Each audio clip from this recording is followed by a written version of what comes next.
déjeme saludar a un maestro que respetamos y admiramos por su larga trayectoria, porque le sabe, porque es uno de los expertos en estos temas. Por algo le he recomendado por mucho tiempo García Luna, El Señor de la Muerte. Este libro, que es uno de sus más recientes libros, y bueno, pues me da mucho gusto que forme parte de este espacio libre como el viento de esta familia sin censura. Saludo al maestro Francisco Cruz. Querido Paco Cruz, ¿cómo ves, Paco, esta bomba, este escándalo que se cargan ahora desde la oposición con lo que dice Manuel Espino de la posibilidad de pactar, de negociar? Dice el presidente, cero tolerancia, cero impunidad, no hay espacio para estas cosas. Mi querido Paco, te saludo con mucho gusto. Vicente, ¿cómo estás? Buenos días. Mira, pues el presidente tiene razón cuando dice que no puede haber un pacto. En este país, 4 presidentes mexicanos ya pactaron con el narcotráfico. Pactó Miguel Alemán Valdés, pactó Carlos Salinas de Gortari, pactó José López Portillo y pactó Felipe Calderón, y así nos fue. Mira cómo estamos, ¿sí? Desde que Miguel Alemán pactó con los narcos y se convirtió en un gobierno narco de facto, el problema ha ido escalando y luego llegamos a López Portillo y recuerda, a través de Arturo el Negro Durazo Moreno, ¿sí?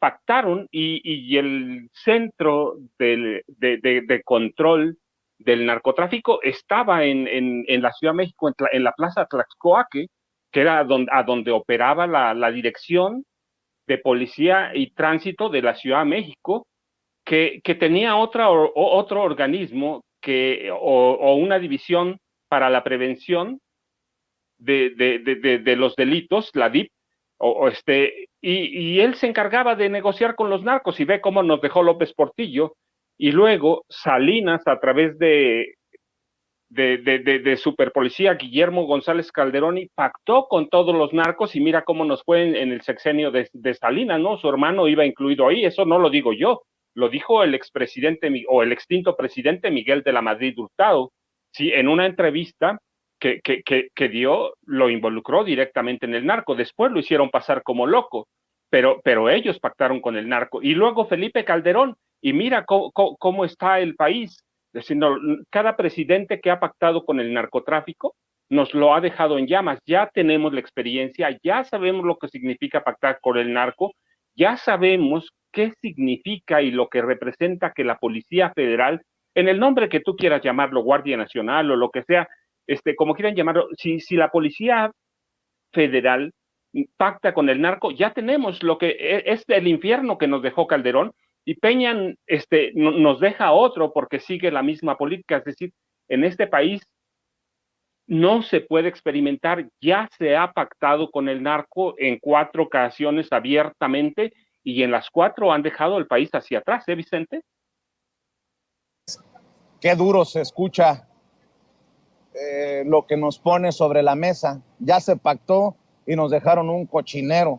Y precisamente por la exhibida que se le está dando en diferentes congresos estatales a Felipe Calderón y su simulada guerra contra el narcotráfico, su estrategia de protección a ciertos grupos del crimen organizado, algo de lo que habla el presidente continuamente en las mañaneras. Déjame preguntarte, ¿qué piensas de esta declaración de Mike Vigil, el exagente de la DEA, que asegura que Dan Augusto López Hernández está mintiendo sobre una investigación internacional contra Felipe Calderón? Luego, el secretario de Gobernación, Dan Augusto López Hernández, habla de que hay elementos para investigar y juzgar a Calderón, como en su momento se juzgó también al dictador chileno Augusto Pinochet.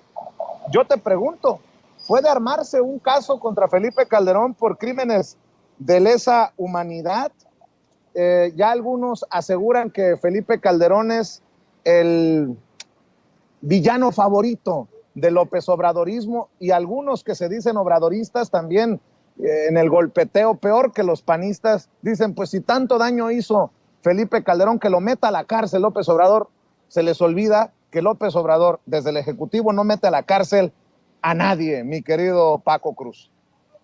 Bueno, Vicente, mira, primero, ¿se configura el delito de crímenes de lesa humanidad? Sí, pero primero hay que platicar qué pasó y por qué se puede configurar un delito de lesa humanidad. Primero, mira, hay que aclarar qué constituye un genocidio, que eso está bien definido por la Convención para la Prevención y la Sanción del Delito de Genocidio en la ONU. Desde 1951 se conoce ese delito. Después tenemos que ver qué son los crímenes de guerra. ¿Por qué los crímenes de guerra? Bueno, recuerda, apenas toma posesión Felipe Calderón como presidente de la República, declara una guerra abierta, ¿sí? Él fue el que lo mencionó, él fue el que dijo guerra contra el narcotráfico. ¿Por qué no lo puso en papel? Bueno, mira, no lo puso en papel porque si un gobierno declara la guerra formalmente, tiene que respetar ciertas convenciones internacionales. Entonces, Felipe Calderón Hinojosa siguió el ejemplo de Luis Echeverría Álvarez y de Gustavo Díaz Ordaz en sí declarar una guerra.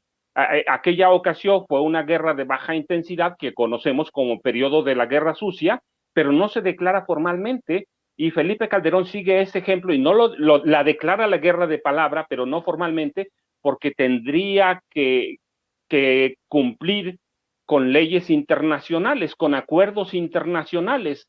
Entonces, mejor no lo declaran, perdón, lo declaran, pero no lo ponen en papel, así que no tienen que cumplir, por ejemplo, con el Estatuto de Roma, ¿sí? No tienen que cumplir nada. Entonces, pero hay crímenes de guerra bien establecidos, asesinato, tratos crueles, tortura, pero mira, vamos a lo que nos interesa. El otro, ¿qué son los crímenes de lesa humanidad? ¿Sí? Los crímenes son estos los más difíciles de definir y de probar, porque no hay tratados dedicados exclusivamente a ellos. Pero la ONU ya los conoce desde el siglo, bueno, no, perdón, los ha estudiado hasta los siglos XVIII y XIX, ¿sí? Y ya hay declaraciones después, los países organizados, y ya después como ONU y en la Corte Penal Internacional reconocen y ofrecen una lista: asesinato, que se configura en ciertas condiciones, exterminio, ¿sí? Tortura, violación, esclavitud, pero mira, desaparición forzada de personas y otros actos inhumanos de carácter similar que causen intencionalmente grandes sufrimientos o graves daños corporales o mentales a la población. Y eso se configura bien con Felipe Calderón. También en el de Peña, también en el de Peña. Se configuran bastante bien. Claro, no es tan sencillo, pero tenemos que recordar que ya hay en la Corte Penal Internacional, ya hay denuncias por crímenes de lesa humanidad contra Felipe Calderón Hinojosa y contra Enrique Peña Nieto. Hay organismos que analizaron por lo menos 197 casos de tortura en los que participaron, y hay que decirlo, el Ejército, la Marina y la Policía Federal de Felipe Calderón. Hay recomendaciones sobre eso. Tiene entrada, que todavía no los analicen, pero ya están allá, ya se presentaron. La tortura ha sido utilizada o fue utilizada en el gobierno de Calderón y después en el de Peña como un método de investigación, como debido proceso. Hay videos, hay documentación, hay testigos, hay evidencias y pruebas del involucramiento del Estado a través de la Policía Federal, del Ejército y de la Marina, que configuran el delito de lesa humanidad. Así que sí hay, solo tenemos que tener claro que hay genocidio, crímenes de guerra y delitos de lesa humanidad. Y por otro lado, entender que ya hay acusaciones contra Felipe Calderón y contra Enrique Peña Nieto en la Corte Penal Internacional, Vicente. Así que sí hay. Teníamos una guerra declarada, no en papel, Pues ya te dije, porque tienen que cumplir con ciertos estatutos como el de Roma, pero teníamos una guerra y Felipe Calderón lo dijo en varios foros, guerra contra el narcotráfico, así que teníamos una guerra e hizo lo mismo que Luis Echeverría y Gustavo Díaz Ordaz, no declararla en papel, pero guerra la teníamos, Vicente. Estoy literalmente anonadado, mi querido, épale, mi querido Juca. Ahorita te saludo con mucho gusto. Va llegando Juan Carlos de Juca Noticias por aquí a donde estamos transmitiendo. A ver, Paco, me sorprende, me deja anonadado la gran cantidad de defensores que tiene Felipe Calderón desde los medios de comunicación. Por ejemplo, estaba viendo una columna de Alfredo González en el Heraldo de México, que quiere minimizar todo a que Felipe Calderón es el villano favorito de la 4T. Dice, Felipe Calderón y todas las personas, cosas o casos vinculados con él serán siempre la mejor cortina de humo de la 4T para desviar la atención de los verdaderos problemas del momento. Así como Carlos Salinas de Gortari fue el villano favorito de Ernesto Zedillo, el presidente Andrés Manuel López Obrador designó al expresidente panista como el malo de su película. Aunque siempre critica las gestiones de los demás exmandatarios y los responsabiliza de todos los males de México, con el michoacano tiene una obsesión muy particular. Se refiere a él como comandante Borolas y lo acusa del baño de sangre que inundó al país con la llamada guerra contra el narcotráfico. Además, de forma errónea, la 4T dio a conocer que Calderón es objeto de una investigación internacional por su relación con el operativo Rápido y Furioso. Más aún, el secretario de Gobernación, Adán Augusto López, dijo que él y su administración terminaron convertidos en traficantes de armas. Y se suelta en una que creo yo es una defensa de Felipe Calderón y de sus achichincles, pues me parece muy perversa, porque nada más sería cuestión de revisar los datos duros, como les llama el maestro Ricardo Sevilla, para entender que estas columnas son poco menos que basura. Bueno, esa es mi opinión, mi querido Paco Cruz. No, Vicente, mira, es decir, son periodistas muy a modo, simpatizantes del PAN, simpatizantes del PRI, que, bueno, pues mira, no hay que ir muy lejos, los datos ahí están. La guerra contra el narcotráfico no se la inventó López Obrador, no la inventamos nosotros. La guerra contra el narcotráfico la declaró en diciembre de 2006 Felipe Calderón Hinojosa en 2 estados, Michoacán e Hidalgo, con decenas de acusaciones que no tenían ningún fundamento. Él fue el que nombró a Genaro García Luna sabiendo que era un criminal, ¿sí? ¿Por qué lo nombró? Pues porque finalmente Genaro García Luna fue el que lo impuso como presidente, recuerda. Genaro García Luna, por primera vez en la historia de este país, comandó un contingente élite, más de 2,000 elementos de la Marina que tomaron Palacio Legislativo, ¿sí? El Congreso de la Unión, que sesionaba en San Lázaro para imponer a Felipe Calderón. Él se autoimpuso la banda, él se autojuramenta, pero Genaro García Luna era un criminal desde los 11 años de edad. Él lo sabía. Él tenía todo, él les vendió ese proyecto policíaco. Entonces, mira, además, cuando termina el gobierno de Felipe Calderón, tiene un acuerdo confidencial con Enrique Peña Nieto, que ahora es público, un acuerdo para reservar todos los datos, todos, sobre la guerra contra el narcotráfico. Hay evidencias de sobra de que Genaro García Luna y su gente, su hermandad, porque era una hermandad que venía junta desde 89 en el CISEN, que se encargaba de negociar, sí, protegían al cártel de Sinaloa, de eso hay evidencia de sobra, pero además negociaban con todos los capos, y ellos se inventaron, desde la mente maestra criminal de García Luna, negociar con otros sectores que eran productivos, protegidos por el ejército, como el comercio de aguacate o la extorsión a los aguacateros, la exportación ilegal de acero a través del puerto Lázaro Cárdenas, y luego ellos arman a varios cárteles, pero en especial al cártel Jalisco Nueva Generación, para que pueda responder a una guerra.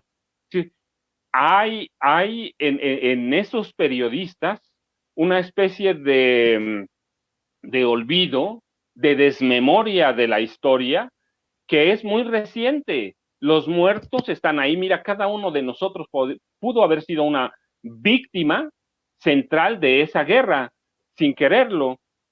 Pero además, mira, hay 72 matanzas documentadas en el gobierno de Felipe Calderón. Y tenemos también las de Enrique Peña Nieto.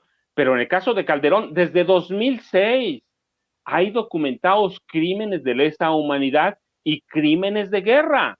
Eso no lo estamos inventando, están documentados. Solo hay que ir a la Corte Penal Internacional o algunos organismos de derechos humanos en México para conocer que ya hay demandas contra Felipe Calderón en la Corte Penal Internacional. Entonces, no, hombre, el villano favorito con Salinas de Gortari. Mira, Guillermo González Calderón, que me tocó entrevistarlo antes de que lo mataran en McAllen, era el superpolicía de Felipe, de Carlos Salinas de Gortari. Negociaba con todos los capos, con todos. Quería controlar el narcotráfico. Así que está documentado y está aquel señalamiento del expresidente Miguel de la Madrid Hurtado, en una entrevista pública, en una entrevista abierta, amplia, en la que la pregunta es directa: ¿había dinero del narcotráfico con Raúl Salinas de Gortari? Y él dice sí. Al otro día lo hacen pasar por loco, pero eso es otra cosa. También acusó de corrupción a Carlos Salinas de Gortari. Sí, ya hay elementos suficientes, como había elementos suficientes para involucrar al sexenio de López Portillo en la guerra contra el narcotráfico y el control de los narcotraficantes desde la policía de la Ciudad de México, que tenía jurisdicción prácticamente en todo el país. Recuerda, hizo general a el negro Durazo Moreno, uno de los policías más crueles y violentos que ha tenido, al nivel de García Luna, al nivel de Guillermo González Calderón. Así que no, mira, los datos de Felipe Calderón están ahí, son recientes. Él puso en marcha la escalada de violencia contra los narcotraficantes, pero que fue una farsa, que fue un cuento que se inventó. ¿Para qué? Para controlar el narcotráfico, no solo el narcotráfico, para controlar el crimen organizado. ¿Escondieron los expedientes sucios, oscuros de Genaro García Luna? Sí, los escondieron. Que me entregaron 30 años después. Mira, sí, cuando empieza su carrera criminal, Genaro García Luna, lo sabía Felipe Calderón, lo sabía Fox también. Mira, cuando el PRI pierde la presidencia de la República con Francisco Labastida Ochoa en 2000, Genaro García Luna es vivo, sabe que Marta Sagún le da por lo esotérico, le da por las ciencias ocultas, por el oscurantismo, y Genaro García Luna la conoce bien, le vende, porque él también iba por ese camino, le vende el proyecto policial para controlar al narco. Marta lo compra, se lo vende a Vicente Fox, ¿y qué hacen? Le crean la Agencia Federal de Investigaciones, pero nadie dice nada en este país. ¿Por qué? Porque la prensa y prácticamente la mayoría de los medios y de los periodistas y los dueños de los periódicos, pues estaba comprado. Pues nadie, nunca se iba a saber, pero hay documentación, ya hay libros, hay todo. Solo hay que echarse, Vicente, un clavado a la información, hay que estudiar el pasado. Pero, bueno, pues mira, tenemos a periodistas como que están defendiendo al régimen, ¿sí? Pero muchos, Vicente, recuerda, ¿cuánto dinero les dio el gobierno federal? No solo a los dueños de los periódicos, que esa es una parte, ¿sí? Nada más hay que recordar que hubo un grupo de periodistas que iba o estaba encaminado a lanzar la candidatura presidencial de Genaro García Luna, con dinero desde la presidencia de la República a través de Televisa. Así que solo hay que echarse un clavado, Vicente, solo hay que recordar hay que traer a la memoria todos los datos de la guerra contra las drogas, que no empieza hoy, ¿sí? Y que el control del narcotráfico lo podemos seguir bien. Mira, Miguel Alemán, a través, se los decimos con nombre y apellido, Coronel Carlos I. Serrano, presidente del Senado, Carlos Salinas de Gortari, Raúl Salinas de Gortari, Guillermo González Calderoni, José López Portillo, Arturo el Negro Durazo, Miguel Nazararo, y tenemos a Felipe Calderón con Genaro García Luna, Luis Cárdenas Palomino y toda la playa de camaradas, hermanos, porque era una hermandad criminal que venía desde 1989 en el CISEN, Vicente. Oye, Paco, déjame preguntarte también, si me permites, maestro, acerca de este ruido que se ha generado desde el New York Times, el periódico New York Times, uno de los más, entre comillas, importantes de Estados Unidos y del mundo. ¿Forman parte estos periódicos como el New York Times desde el extranjero de este golpeteo sistemático contra el gobierno del presidente Andrés Manuel López Obrador? ¿Qué tan importante es esta entrevista secreta que sostuvieron Tomás Herón de Lucio y Alejandro Encinas, el subsecretario de Gobernación en Israel? Y te lo pregunto porque muchos hacen ver esta oferta de Alejandro Encinas para un criterio de oportunidad a Tomás Herón de Lucio para que diera a conocer todo lo que sabe sobre la desaparición de los 43 normalistas de Ayotzinapa como una medida desesperada de Alejandro Encinas. ¿Qué es lo que has podido digerir, desmenuzar de esto que publica el New York Times y que pues obviamente lleva al presidente a respaldar totalmente a Alejandro Encinas en esta investigación, en este grupo, para conocer la verdad sobre la desaparición de los 43 normalistas de Ayotzinapa, Paco? Bueno, mira, Vicente, la verdad es que la ventaja de vivir en un lugar donde no tienes internet te permite estar fuera de todo ese bombardeo de información que a veces es sin sentido, que no se analiza y que forma parte del golpeteo diario contra el presidente Andrés Manuel López Obrador. Sí, mira, a mí por la tarde me enviaron un mensaje con el reportaje del New York Times y no lo vi, te lo confieso. No lo vi, sino ya hasta entrada la noche, y el título parece explosivo, ¿no? Es muy explosivo el título. Lo leí bien, lo analicé, pero lo dejé para hoy en la mañana, y vi algo que se llama Newsletter El Times en español, ¿sí? En el que aparece una entrevista de Elda Cantú con Natalie Kitroff, que es una de las autoras del reportaje, ¿sí? Y a mí, además de que ya tenía estudiado el reportaje, me da la impresión de que esta entrevista lo mata todo, ¿sí? Y Elda Cantú del newsletter El Times dice algo así: conversé con Natalia Kitroff, la nueva jefa de la corresponsalía del Times en México y una de las autoras del reportaje, para que me diera más detalles.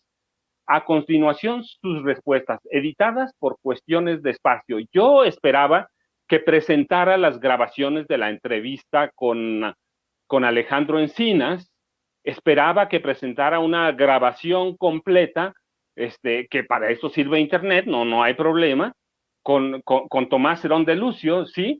Y bueno, le hace una serie de preguntas y Natalie dice, nos sentamos 2 veces y punto, pero luego le preguntan, ¿qué significan estas revelaciones de Alejandro Encinas para la investigación? Y la respuesta de Natalie me parece que mata todo lo que haya dicho. Dice, la verdad, es respuesta de Natalie a una pregunta, ¿eh? La verdad no lo sabemos todavía. Por fin, o es demoledor o no es demoledor, o ya se murió la investigación, la mató el gobierno. Dice, la verdad no lo sabemos. Es una cita de la traducción que hacen de sus respuestas. Lo que sí sabemos es que Encinas ha dicho que todavía tiene confianza en sus conclusiones, y el jueves en la conferencia matutina del presidente dijo, y lo señalamos en el artículo, que son parte de un informe que trae más pruebas.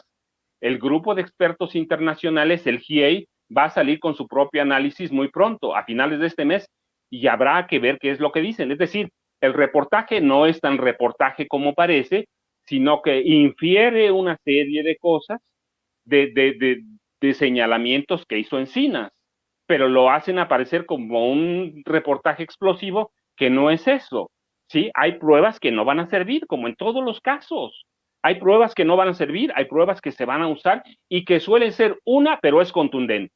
No importa que 99 sean malas, Vicente, con una que sea sustanciosa y bien documentada, con esa pasa. Y el informe de la Comisión de la Verdad que encabeza el subsecretario Alejandro Encinas está lleno de cosas, pero no solo eso, mira, me parece que el reportaje se queda corto porque está la primera investigación o con la que se da a conocer la verdad histórica. Si la participación de los militares no la está inventando Encinas, está documentada desde el 27 de septiembre de 2014, con la desaparición de los jóvenes normalistas y el asesinato de 3 de sus compañeros. La participación del ejército no tiene ninguna duda. Está documentada, está bien definida.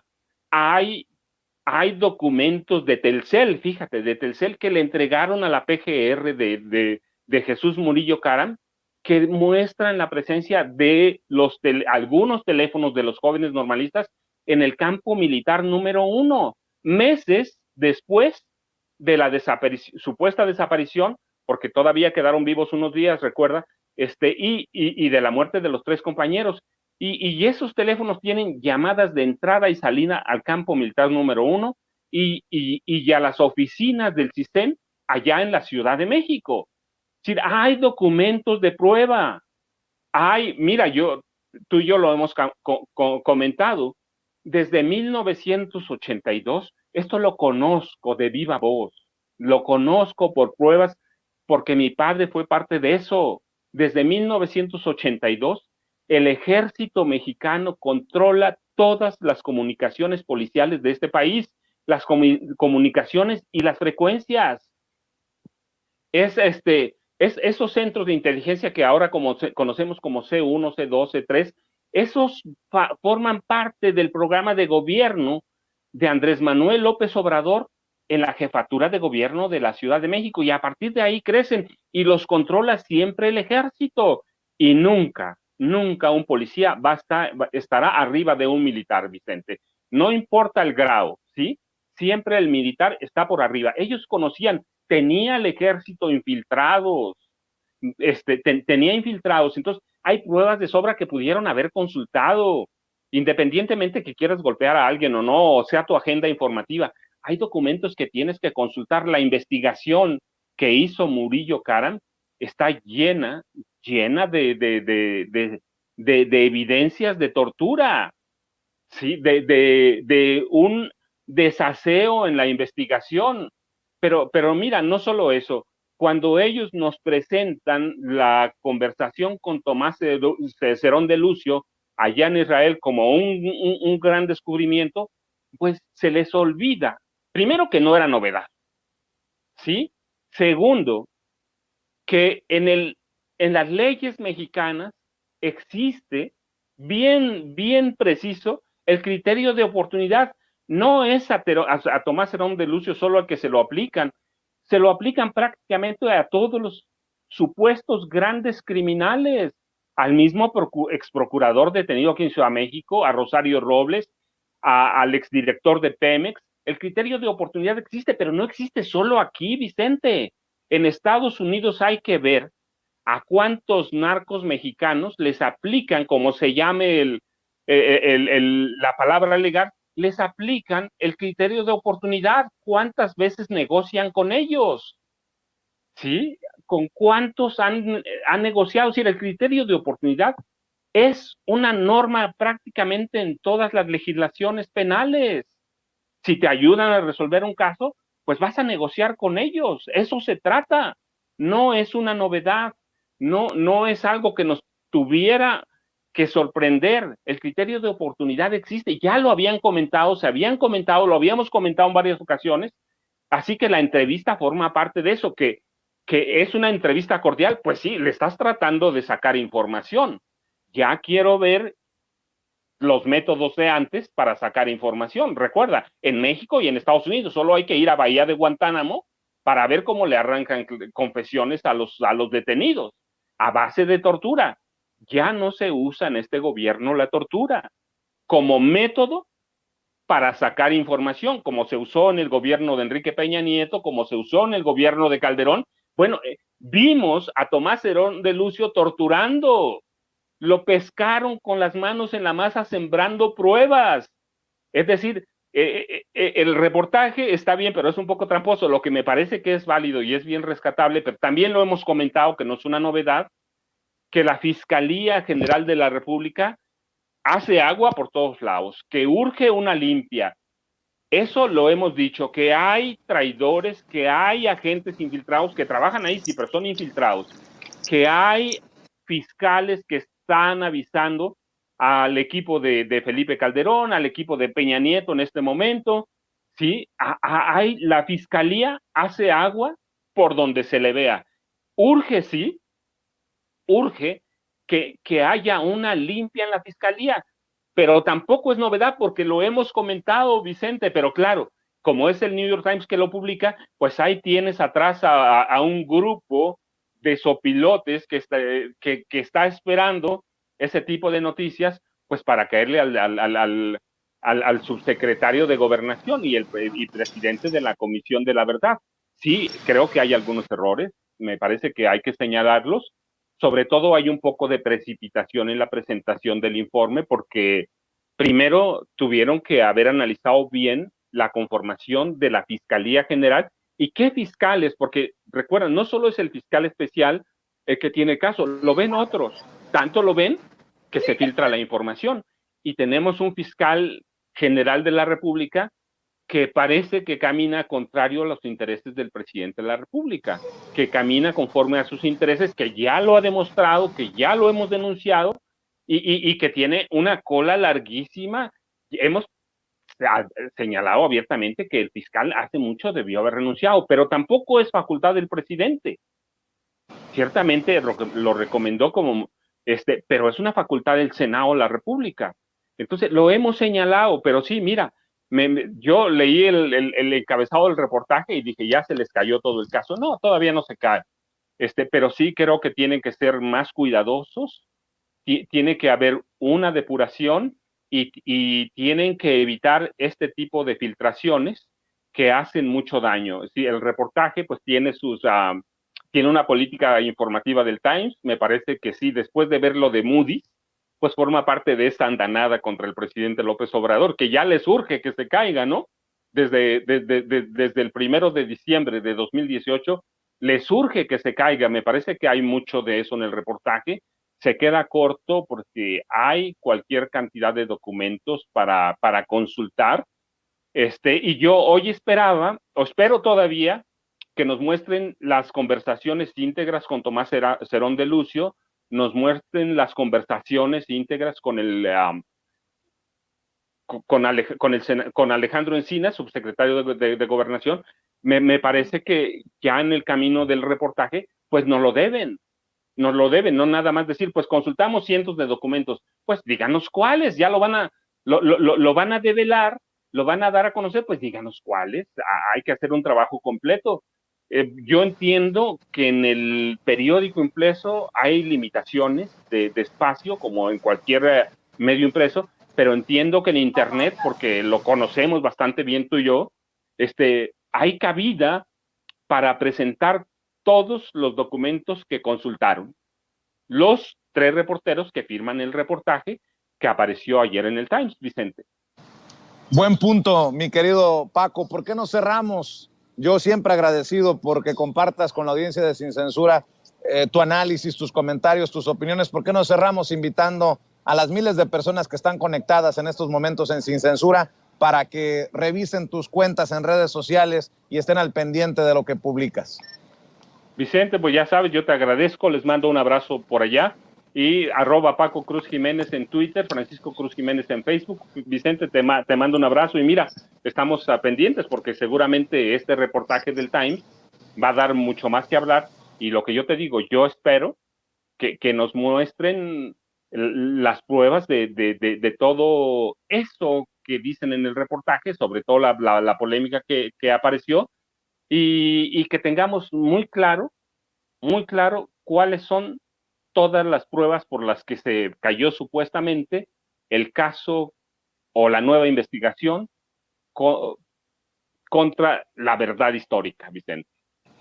Así es, te mando un abrazo yo también, Paco. Estamos al pendiente, maestro. El maestro Francisco Paco Cruz, autor de García Luna, El Señor de la Muerte, y otros libros que usted tiene que buscar, como este libro de los juniors, de la política, los herederos de las dinastías de la política mexicana. Y solamente para dejarlo ahí, como ya nos había adelantado Paco, a finales de este mes, el grupo interdisciplinario de expertos independientes del GIEI darán a conocer más información. Están invitando a una conferencia de prensa este próximo lunes 31 de octubre a las 10:30 en la Comisión de Derechos Humanos de la Ciudad de México, así que estaremos al pendiente de lo que se dé a conocer por parte de los miembros del grupo interdisciplinario de expertos independientes que ha estado investigando precisamente la desaparición de los 43 normalistas de Ayotzinapa. Déjenme también saludar y agradecerle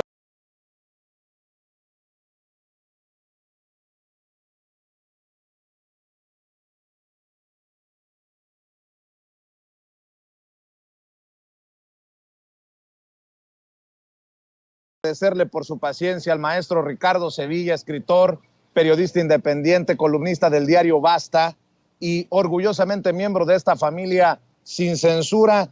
Querido Ricardo, te saludo con mucho gusto para hablar de dos temas, sobre todo, que son importantes, ¿no? La oposición a la permanencia de las Fuerzas Armadas en labores de seguridad hasta el 2028 y esta gira que ha hecho y que sigue haciendo el secretario de Gobernación, Adán Augusto López Hernández, mientras en Zacatecas la oposición le ha dado una cobertura importante y el golpeteo es intenso porque un perrito presuntamente llevaba en el hocico una cabeza humana, algo que todavía falta de confirmarse. Pero bueno, hablemos de estas y otras cosas, mi querido Ricardo Sevilla, te mando un abrazo.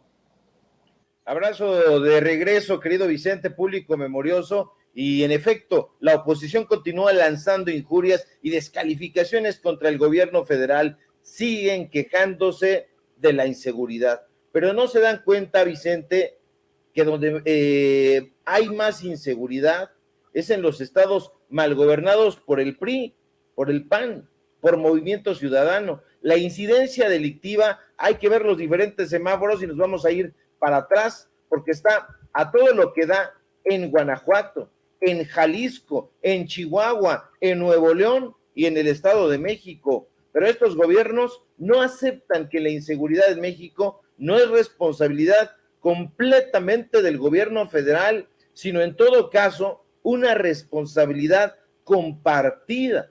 A los gobernadores de la oposición no les importa afrontar la responsabilidad, sino evadir su compromiso y señalar con dedo flamígero al gobierno federal. A los gobiernos del PRIAN no les importa otra cosa más que cuidar su imagen y pagar notas y publireportajes en los medios de comunicación corporativos para que les hagan, ya lo sabe usted, un periodismo a modo y la gente se vaya con la finta de que ellos son los eficaces y la federación, en todo caso, es la culpable de todas sus desgracias. Pero ¿sabe qué? No es así.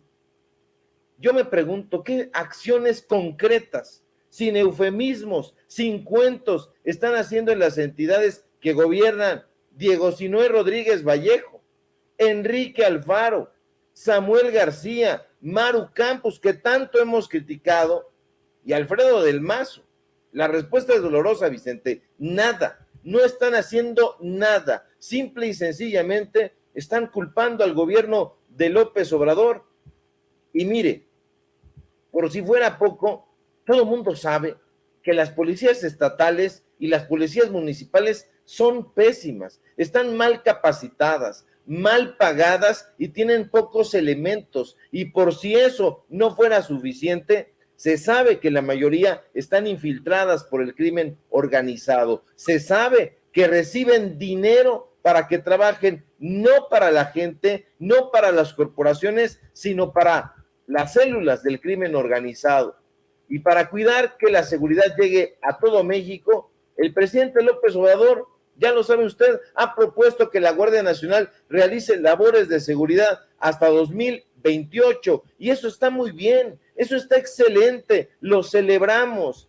La Guardia Nacional es un cuerpo que hasta este momento goza de excelente aceptación por parte de la ciudadanía y goza también de una adecuada preparación, pero los diputados y senadores de la oposición han frenado la iniciativa, no quieren que la Guardia Nacional resguarde a las familias mexicanas, esgrimiendo un discurso ramploncísimo, políticos burdos como Guadalupe Acosta Naranjo, como Javier Lozano, como la imbatible Lili Téllez y Emilio Álvarez y Casa, hablan de militarización. Burdos, ellos no saben absolutamente, y si lo saben, lo quieren evadir, qué es la militarización. Y no solamente ellos hablan de este cuento chino, también los agrestes y vendidos medios de comunicación corporativos hacen exactamente lo mismo, Vicente, impulsar esta narrativa para desacreditar el esfuerzo por darle seguridad al pueblo de México. Y pese a ello, la reforma constitucional de la ley a la Guardia Nacional, con la que el Congreso Federal aprobó prolongar la presencia del ejército en las calles hasta 2028, va avanzando y ya consiguió la validación de 17 legislaturas estatales. Hoy mismo en la conferencia mañanera, el presidente López Obrador le cedió el micrófono a Dan Augusto López para que platicara cómo va la cosa, y van avanzando. 17 legislaturas estatales ya la validaron y van por más. Ellos quieren que se valide en las 32 entidades. Y fíjate, Vicente, que por otro lado, y como me decías, sí, ayer se viralizó un video donde supuestamente un perro, ahí lo vemos en el video, se observa llevando en el hocico una cabeza humana, una cabeza cercenada, una cabeza amputada, y eso ocurrió presuntamente, y lo tienen muchísimos medios ya que lo recuperaron, y comunicadores y todo, de los que hay que recelar, de los que hay que sospechar, pero es evidente que ese perro está caminando en las calles de México. Presuntamente ocurrió en Zacatecas, y es una escena de terror que donde haya ocurrido es digna de la más reciente serie de televisión de Guillermo del Toro, y uno se queda atónito. ¿Por qué siguen ocurriendo estas cosas en México? ¿Hasta dónde caramba irán a parar? La inseguridad en los estados, en los municipios, en las localidades de México, en el México profundo, está a flor de piel. La inseguridad está minando la confianza de las personas están nerviosas, están horrorizadas, la gente está sumamente preocupada y atemorizada.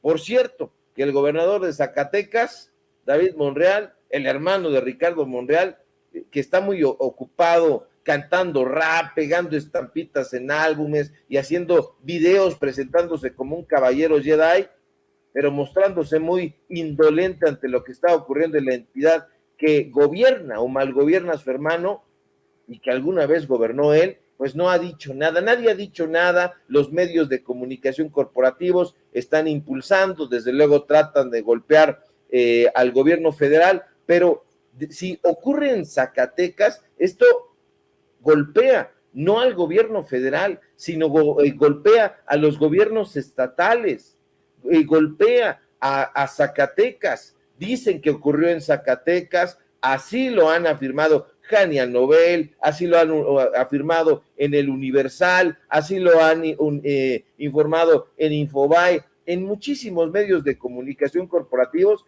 pero no se dan cuenta que están lanzando piedras sobre su propia cabeza, porque si uno les pregunta, ¿qué prefieren? ¿Que la Guardia Nacional continúe haciendo labores de seguridad en esa u otra entidad, o encontrarse con perros en cualquier parte de la República Mexicana paseando con cabezas humanas en el hocico? ya verás que responden sí a lo primero, que la Guardia Nacional haga labores de seguridad para que se sientan protegidos. Y bueno, pues a ver cómo nos va en Twitter, querido Vicente, porque Elon Musk ya ha completado la adquisición de esa red social. A ver cómo nos va, porque este de personaje muy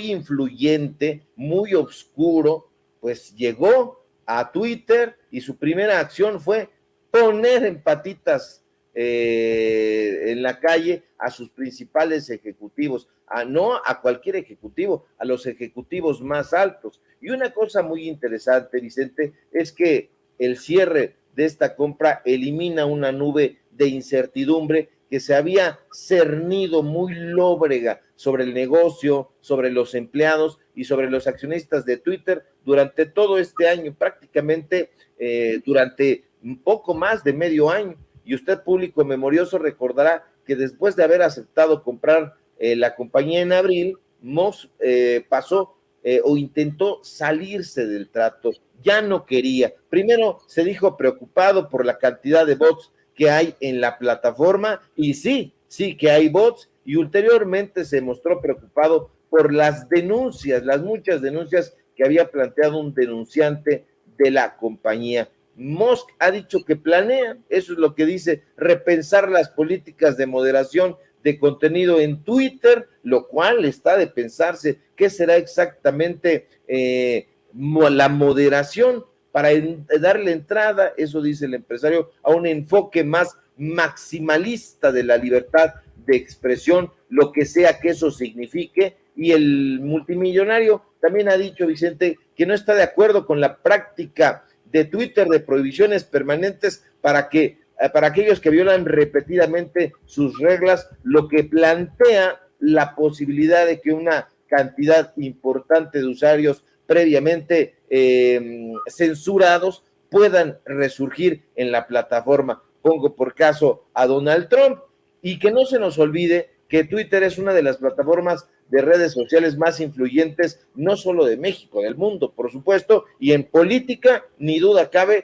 marca la pauta. Ojalá, como dicen, este nuevo dueño, Vicente, permita una amplia libertad de expresión y que se revise la censura que Twitter México ha ejercido en este país contra varios de quienes hacemos periodismo independiente, porque se ha dicho que está controlado por algunos personajes del PRIAN, particularmente del PAN. Sabemos muy bien quién controla Facebook, pero no necesariamente quién controla Twitter, pero a ver qué pasa, porque para nadie es un secreto, por otro lado, que Musk también tiene una agenda bastante lóbrega. Recordemos que Tesla ha enfrentado demandas por beneficiarse supuestamente del trabajo infantil. A ver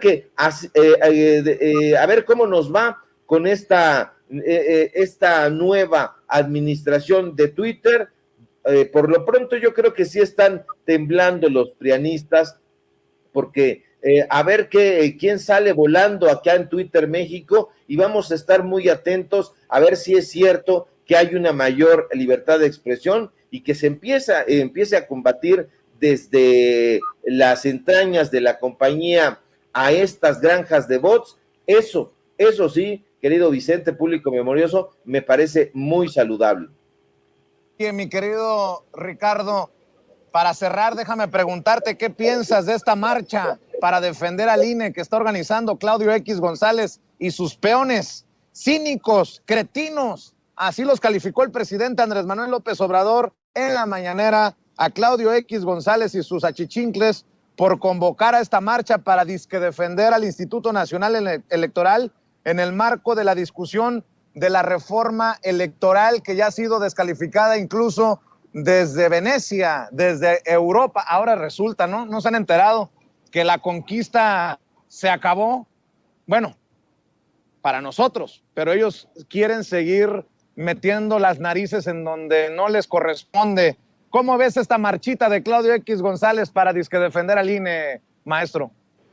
La veo como una befa, querido Vicente, una befa, una burla, algo que está atizando un personaje absolutamente corrupto que ha descalificado, ha injuriado y ha atacado frontalmente al gobierno de la Cuarta Transformación. Es un personaje, Claudio X González, que hemos exhibido en toda su estulticia, un personaje que se ha enriquecido sin trabajar, abrevando de los fideicomisos que le dieron en los gobiernos anteriores, y no solamente en los 3 últimos gobiernos, podemos irnos más atrás, porque ya lo había planteado precisamente un intelectual de la época, y que de hace como, de la época de López Portillo, precisamente, ya hablaba de que Claudio X González Laporte estaba detrás de todas estas campañas en contra y a favor de tal o cual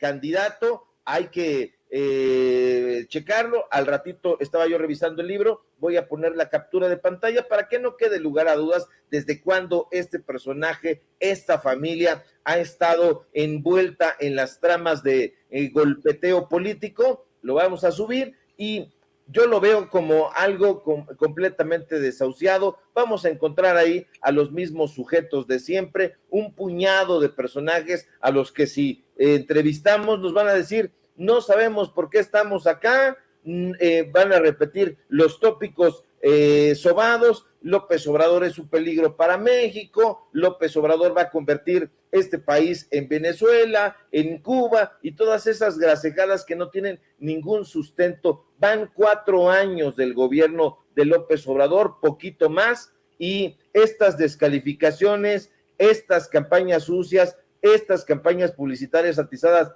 desde los medios de comunicación corporativos no han pegado, no han cuajado. López Obrador continúa en la defensa de la democracia y yo estoy completamente de acuerdo. Hay que hacer una reforma electoral, hay que hacer una reforma que revitalice al Instituto Nacional Electoral, que desde hace muchísimos años está secuestrado por una camarilla. Esa camarilla actualmente está tutelada por Lorenzo Córdoba Vianello, por Ciro Murayama, pero esos mismos personajes ya estaban en el Instituto Federal Electoral en la época de Pepe Goldenberg, que fue director y subdirector de la revista Nexos de Héctor Aguilar Camín. Entonces yo veo que va a azotar esta marcha contra el muro del fracaso. Estos personajes no tienen ningún tipo de validación de la gente, de la población, y ahí donde los vean los van a criticar,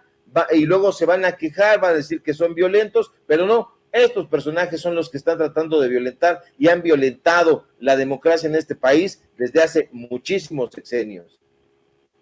Mi querido Ricardo, siempre es importante escuchar tus opiniones aquí en Sin Censura. Hay que leerte, hay que verte, hay que escucharte en tus diferentes trincheras. Cerremos, como todos los días, invitando a la gente para que amor con amor se pague, Ricardo. El gusto es mío, querido Vicente, público memorioso. Síguenme, por favor, en mis cuentas en redes sociales, en Twitter de Elon Musk. Ahí Ricardo Sevilla es @Sevilla Crítico, en Facebook panista, Ricardo Sevilla, así nada más. Y bueno, estamos flanqueados por opositores al periodismo independiente, pero no le hace. Vamos a seguir luchando, abrazo partido del lado de la gente, y síganme por favor aquí en Sin Censura, donde estoy participando al filo de las 11 de la mañana, de lunes a viernes. Síganme por favor al rato ahí en el informativo Los Datos Duros, Ricardo Sevilla, Los Datos Duros. Nos vemos a las 8:30 y en la columna de Basta. Un fuerte abrazo, querido Vicente, que todo marche bien. Te mando un fuerte abrazo a ti, a la audiencia, producción, y que tengan todos un excelente fin de semana. Claro que sí, también tú, mi querido Ricardo, gracias. Y quiero presumirles antes de ir con Julián Atilán. Amigos, amigas, regresamos en breve, pero mientras seguimos hablando sin pelos en la lengua, sin censura, usted puede suscribirse a nuestros 3 principales canales en YouTube. Sin Censura Media, en donde tenemos más de 1,600,000 suscriptores, Sin Censura TV, en donde tenemos más de 1 millón de suscriptores, y en Sin Censura Presenta, en donde queremos llegar muy pronto a los 100,000 suscriptores. Si usted ya está inscrito en Sin Censura Media, suscríbase en Sin Censura TV. Si ya está suscrito en Sin Censura TV y Sin Censura Media. Suscríbase a Sin Censura Presenta. Recuerde que es gratis, no tiene que sacar un solo centavo de su bolsillo para apoyarnos. Dele clic en la campanita para que los señores y señoras de YouTube envíen las notificaciones cuando estemos transmitiendo en vivo y en directo o estemos subiendo videos. También nos puede seguir en Twitter en @Vicente Serrano y hasta en Instagram. Ojo, también estamos en Instagram. Son nuestras redes sociales y con el apoyo de ustedes seguimos creciendo, porque con ustedes todo, sin ustedes nada.